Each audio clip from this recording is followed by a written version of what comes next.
Hi friends, welcome to my Purnima world சேனலுங்க. நான் என்ன செய்ய போகிறேன் அப்படின்னா, அன்றைக்கி சாப்பாடு குருமா குழம்பு தாங்க. காலிஃப்ளவர் குருமா குழம்பு தான் செய்ய போகிறேன். அதுக்கு தேவையான பொருள் என்னென்ன அப்படின்னா, காலிஃப்ளவரை தனித்தனியாக பிச்சு எடுத்துக்கிட்டேங்க.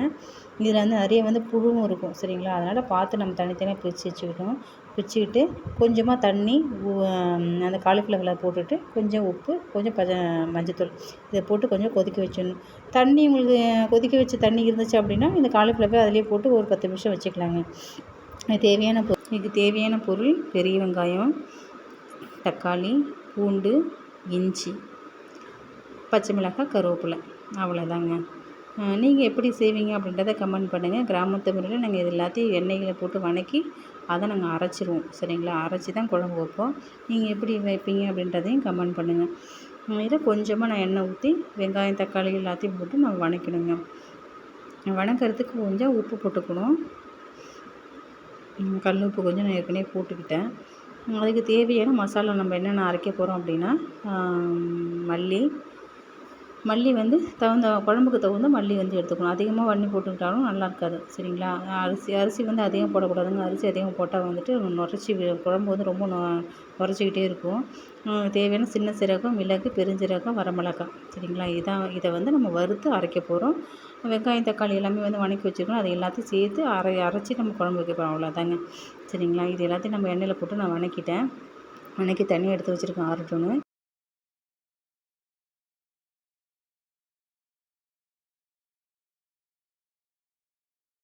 ஊற்றக்கூடாது. வெறும் வாணலில் நான் மல்லி ஃபஸ்ட்டு வதக்கிக்கணும், சரிங்களா? இதில் அரிசி வச்சு போடக்கூடாது. தனித்தனியாக தான் நம்ம வறுக்கணுங்க, சரிங்களா? ஃபஸ்ட்டு மல்லி வறுத்து எடுத்துக்கிறோம். அதுக்கப்புறம் நம்ம அரிசி, சின்ன சீரகம், பெருஞ்சீரகம், மிளகு எல்லாத்தையும் தனியாக நம்ம வறுத்து எடுத்துக்கலாம். ஃபைனலாக எல்லாத்தையும் வறுத்து எடுக்கணும். அதுக்கு முன்னாடி என் பையன் நான் சொல்கிறேம்மா அப்படின்னு சொல்லி என்கிட்ட சொல்லிகிட்டு இருந்தான். இது பேர் சின்ன சீரகம், பூண்டு, பெருஞ்சீரகம்னு சொல்லிகிட்டு இருந்தான். அதோட அவனை வச்சுக்கிட்டு நான் குழம்பு செய்ய ஆரம்பிச்சிட்டேங்க, சரிங்களா? எல்லாத்தையும் நம்ம வறுத்து எடுத்துக்கிட்டு நெக்ஸ்ட்டு லாஸ்ட்டாக அரிசி லாஸ்ட்டாக கொஞ்சம் நேரம் வறுக்கணும் இல்லைங்களா? அதனால் லாஸ்ட்டாக நான் அரிசி வறுத்துக்கிட்டேன். அரிசி அதிகமாக வறுத்துக்காதீங்க. அதே நேரத்தில் ரொம்பவும் கருக விட்றாதீங்க. அப்புறம் குழம்பு ரொம்ப கசப்பாயிடும். ஃபைனலாக எல்லாத்தையும் நம்ம அரைக்க வேண்டியதாங்க. நெக்ஸ்ட்டு நம்ம தண்ணியில் கொதிக்க வச்சுருந்தாங்க இல்லையா? அதை தனியாக வடிகட்டி தனியாக எடுத்துக்கிட்டேன். ஸ்ட்ரைட்டாக குழம்பு வைக்க வேண்டியதாங்க. குழம்பு எண்ணெய் ஊற்றி கடுகு, பெருஞ்சீரகம், அவ்வளோதாங்க. இதில் பச்சை மிளகாவும் நீங்கள் 2ஆக அரிஞ்சு போட்டுக்கலாம். காரத்துக்கு தகுந்தாலும் நீங்கள் போட்டுக்கங்கன்னா போட்டுக்கல. கருவேப்பிலை போட்டிருக்கேன், அவ்வளோதாங்க. அதுக்கப்புறம் எண்ணெயில் சுருளை கொஞ்சம் நல்லா வேகணுங்க காலிஃப்ளவர். அப்போ தான் கொஞ்சம் நல்லா டேஸ்ட்டாகவும் இருக்கும். டேரெக்டாக குழம்புல போட்டிங்கன்னா சப்புன்ருக்க போல இருக்கும். நீங்கள் எண்ணெயிலே காலிஃப்ளவர் போட்டு நீங்கள் உப்பு போட்டு கொஞ்சம் வதக்குனீங்கன்னா நல்லாயிருக்கும். கறிப்பட்டை போட மறந்துட்டேன் நான். கறிப்பட்டை மசாலா நீங்கள் என்னென்ன மசாலா போட்டுங்க. ஆனால் நான் கறிப்பட்டை மட்டும் தான் போடுவேன். ஃபைனலாக நம்ம எல்லாத்தையும் அரைச்சி நம்ம விழுதாக சேர்த்துக்கலாம், சரிங்களா? அந்த விழுதை எல்லாத்தையும் குழம்புல போட்டுக்கலாம், அவ்வளோதாங்க. தண்ணி ஊற்றி கொஞ்சம் பாருங்கள் எப்படி இருக்குன்ட்டு.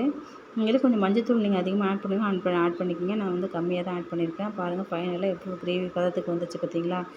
லாஸ்ட்டாக தேங்காய் அரைச்சி ஊற்ற போகிறேங்க.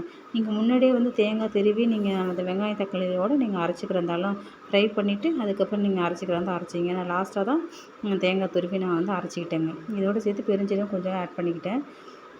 அவ்வளோதாங்க. குழம்பு நமக்கு ரெடி ஆகிடுச்சு. லாஸ்ட்டாக நம்ம கொத்தமல்லி தழை போட்டு நம்ம குழம்பு இறக்கிட வேண்டியதுதான்.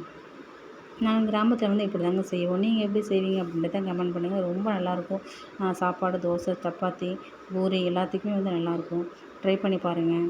ஆனால் அதிகமாக அரிசியோ அதிகமாக மல்லியோ போட்டிங்கன்னா நல்லா இருக்காதுங்க, சரிங்களா? அளவாக போட்டுக்கணும். அவ்வளோதாங்க. குழம்பு ரெடி ஆகிடுச்சு. ஃபைனலாக நாங்கள் சாப்பிட போகிறோம். வாங்க சாப்பிட்லாம். சாப்பாடு குருமா ரெடி. காலிஃப்ளவர் குருமா பாருங்கள் எப்படி இருக்குன்னு. பார்த்தீங்களா? கிரேவி பதத்துக்கு வந்துடுச்சு. சப்பாத்தி, தோசைக்கு, இட்லிக்கு ரொம்ப நல்லாயிருக்கும். நீங்கள் ட்ரை பண்ணி பாருங்கள். என் பையனுக்கு ரொம்ப பிடிக்கும். இந்த வீடியோ உங்களுக்கு பிடிச்சிருந்துச்சுன்னா லைக் பண்ணுங்கள், ஷேர் பண்ணுங்கள், சப்ஸ்கிரைப் பண்ணுங்கள். இந்த குழம்பு நீங்கள் ட்ரை பண்ணி பாருங்கள். ஓகே, பாய்.